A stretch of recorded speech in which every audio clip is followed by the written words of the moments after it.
Wesh les gars, aujourd'hui on va parler des filles, ouais. Encore des filles.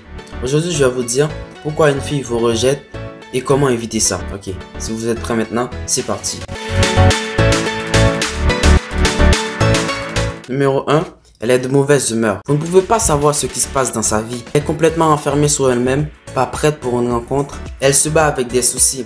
Et si elle commençait à se lâcher, ne parlait que d'elle et de ses problèmes, alors considérez que si elle vous rejette immédiatement, elle vous fait une fleur et vous fait gagner du temps, les gars. En fait, vous connaissez la différence entre une fille qui a ses règles et un terroriste? Non. C'est facile et simple. Un terroriste, au moins, on peut négocier. Bravo.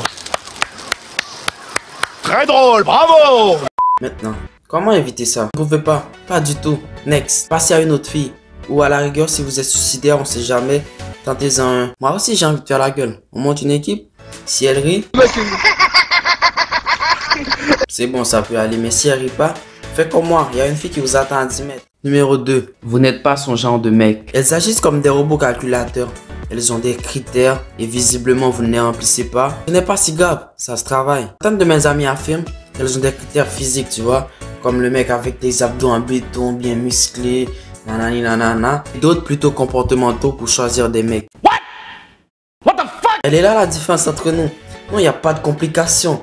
Tant que c'est bon, ça passe. La vérité est tout autre. Pensez à tous les leviers d'attraction. Un type comme Hugh Hefner par exemple, aujourd'hui ne doit plus être très vigoureux physiquement aux yeux des filles, mais il a été très beau par le passé. Et aujourd'hui, que voient les filles en lui? Entrepreneur qui a réussi, il est riche, il est reconnu dans toute l'industrie et sa marque est connue dans le monde entier. Et malgré son âge avancé, il organise encore des fêtes somptueuses où les invités s'amusent. Il sait faire preuve d'une énergie hors du commun et a probablement encore des projets. Bah bien sûr, il y a un moyen d'éviter ça. Il suffit juste de travailler votre lifestyle. Facile, faisable. Oui, en faisant de la musculation, du sport, toute activité physique, etc.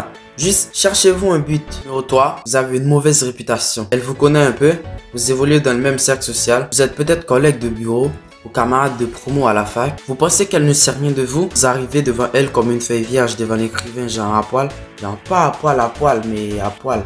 C'est français ça? Ce que vous avez tendance à occulter, c'est que les filles parlent beaucoup. Ouais. Elles ont du mal à fermer leur gueule. Bah, si vous avez été lâche ou pas très honnête avec une fille lors d'une histoire précédente de son entourage, elle le sait. Alors, résultat, c'est comme si vous essayez de courir en 400 mètres avec des boulets aux pieds. Comment éviter ça? Alors, c'est très simple. On ne raconte pas sa vie sexuelle à ses potes ou ses copines. C'est très tentant de mettre un pote dans le garde-robe pour prendre les sons. Faites pas ça. On n'humilie jamais quelqu'un lors d'une rupture. On ne rompt pas par texto. Si vous voulez rompre à quelqu'un, faites-le en face à face. C'est plus respectueux. S'explique quand au bout de 2 ou 3 rendez-vous, on se rend compte qu'on n'est pas attiré par la demoiselle. Bah, dis-la tout de suite, frérot. Faut pas attendre 2 ou 3, 4 mois. Je sais comment vous êtes, les gars. Vous agissez comme si vous aviez un kebab. Je vais prendre le dernier croc. Ça, c'est pas un kebab, frérot. Et surtout, pour travailler votre social proof, maîtrisez votre communication. Maîtrisez les informations que vous voulez que vos amis donnent de vous. Votre botte de potes, c'est comme un wingman. À 5, 6, 10 têtes. Il faut aussi les former pour qu'ils disent bien de vous, s'ils le pensent vraiment. Numéro 4, vous lui faites une très mauvaise impression. Ouais. Vos habits gothiques ou complètement troués, pas du tout repassés, vos cheveux gras ou pas coiffés. Cette fille juge en un coup d'œil, frérot. Ça se peut vraiment que tu arrives au premier rendez-vous et tu le dis salut. Et la meuf, elle te répond, casse-toi, j'ai pas de pièces. N'oubliez pas l'importance de la première impression. Sur le trajet qui vous sépare d'elle, elle a le temps de vous scanner de la tête aux pieds. Et elle peut faire une idée approximativement des valeurs que vous incarnez. Rien qu'à vos habits, vos cheveux, votre montre, vos chaussures. Bah, forcément. Comment éviter ça? Soignez votre look et votre hygiène. Douchez-vous, parfumez-vous.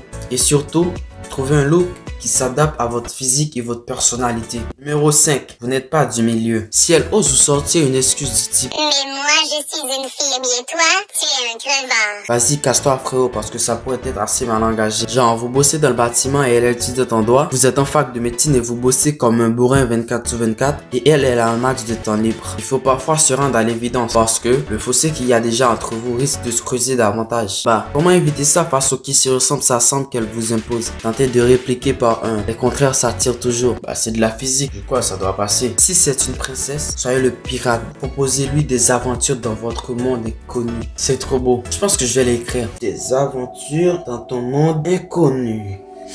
Voilà. Ok. 6e, elle vous rejette en vous disant que vous êtes un dragueur. Problème de spontanéité, de delivery. Votre game n'est pas assez rodé. Vos réponses, vos phrases sonnent fausses. Elle les a déjà entendues. Vos compliments sont communs. Genre manque de recherche. Vous vous comportez comme un stéréotype de dragueur débutant. Pour éviter ça, arrêtez de vous abreuver de pick-up lines, des frames et créez votre propre univers. À force de marteler le message, vous allez prendre conscience que l'inner game est la base du game la plus puissante qui soit. Numéro 7, elle se cache derrière des questions d'âge. Elle vous explique qu'elle est trop vieille pour vous, qu'elle pourrait être votre grande sœur, qu'elle pourrait être votre mère, voire votre grand-mère, ou au contraire, elle est sûre que vous pourriez être son père, voire son prof de Yoda.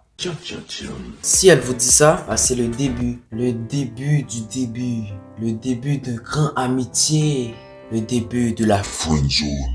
Généralement, si elle choisit de se réfugier derrière l'âge, c'est pour ne pas vous blesser. Elle n'apprécie pas tout simplement votre compagnie ou c'est probablement pour vous protéger. La différence d'âge en amour peut être surmontée. Manquez peut-être de points communs pour développer une relation viable. Bah, pour éviter ça, tenue vestimentaire, vocabulaire, culture, essayez tout simplement de savoir ce qui se pratique dans son monde à elle. Elle peut aussi subir des critiques de la part de son entourage. Apprenez à vous intégrer. Repérez une personne qui vous veut du bien dans ce groupe et essayez de comprendre comment ils se connaissent, les goûts qu'ils ont en commun, etc. Menez l'enquête pour vous infiltrer le plus facilement possible et l'âge ne sera plus forcément un problème. Bah voilà, c'est la fin de la vidéo.